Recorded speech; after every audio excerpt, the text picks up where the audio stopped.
Nabi Ismail alaihissalam adalah putra dari Nabi Ibrahim alaihissalam dan Siti Hajar. Salah satu kisahnya yang terkenal adalah keluarnya air zam-zam dari hentakan kakinya di tanah yang gersang. Saat masih bayi, Nabi Ismail alaihissalam dibawa oleh Nabi Ibrahim alaihissalam untuk tinggal di gurun pasir bersama ibunya, yakni Siti Hajar. Karena mereka diperintahkan oleh Allah Subhanahu wa Ta'ala untuk menjauh dari Palestina. Nabi Ibrahim alaihissalam meninggalkan mereka berdua di sana. Setelah melalui perjalanan yang sangat panjang dan melelahkan di lautan gurun pasir selama berbulan-bulan lamanya, tibalah Ibrahim alaihissalam beserta istri dan anaknya di gurun pasir yang sangat panas dan tandus tersebut. Sebelum Ibrahim kembali ke Palestina, Siti Hajar bertanya, "Wahai suamiku, apakah engkau bersungguh-sungguh hendak meninggalkan kami di tempat ini?" "Maaf istriku, aku hanya menjalankan perintah Allah. Bertakwalah kepada Allah, insya Allah Dia akan selalu melindungi kalian," jawab Nabi Ibrahim alaihissalam. Pada suatu hari, mereka kehabisan persediaan air. Nabi Ismail alaihissalam yang tak mendapat susu dari Siti Hajar pun menangis kelaparan karena air susu ibunya tak keluar. Siti Hajar pun berjalan ke sana kemari untuk mencari air yang bisa ia dan putranya minum. Setelah beberapa waktu mencari, Siti Hajar tidak juga menemukan air.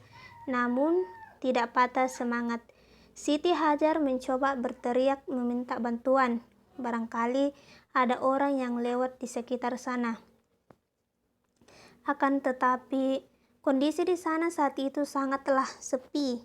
Kemudian ia berdiri, berlari kecil dari Bukit Safa ke Bukit Marwah sebanyak 7 kali sembari berdoa kepada Allah. Setelah berlari-lari kecil, bolak-balik Bukit Safa dan Bukit Marwah, Siti Hajar hampir putus asa karena tidak juga menemukan air. Setelah lama mencari, ia teringat Nabi Ismail yang telah lama ia tinggalkan. Kemudian bergegas ke sana.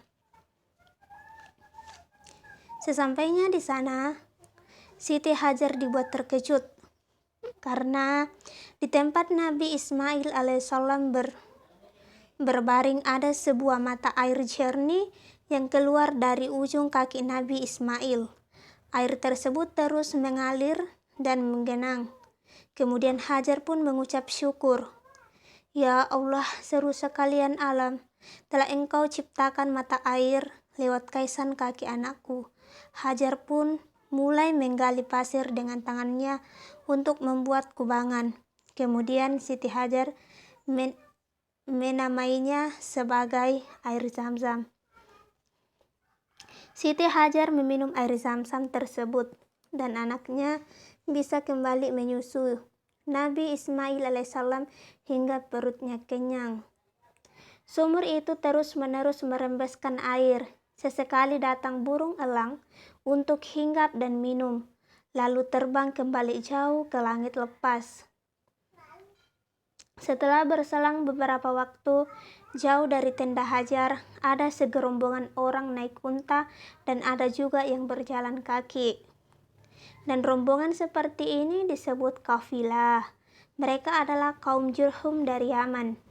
Kemudian menetap di gurun tersebut bersama Siti Hajar dan Ismail alaihissalam. Tempat ini pun menjadi ramai. Penghuni tempat itu pun semakin banyak. Jadilah ia sebuah kota yang kemudian bernama Bakkah atau Mekkah. Sumur Zam-Zam terus mengalirkan air hingga sekarang. Air Zam-Zam tersebut tak pernah kering dan sampai saat ini dapat dirasakan oleh manusia dari seluruh dunia yang berkunjung ke Arab. ataupun air zam-zam yang diekspor ke beberapa negara. Terima kasih.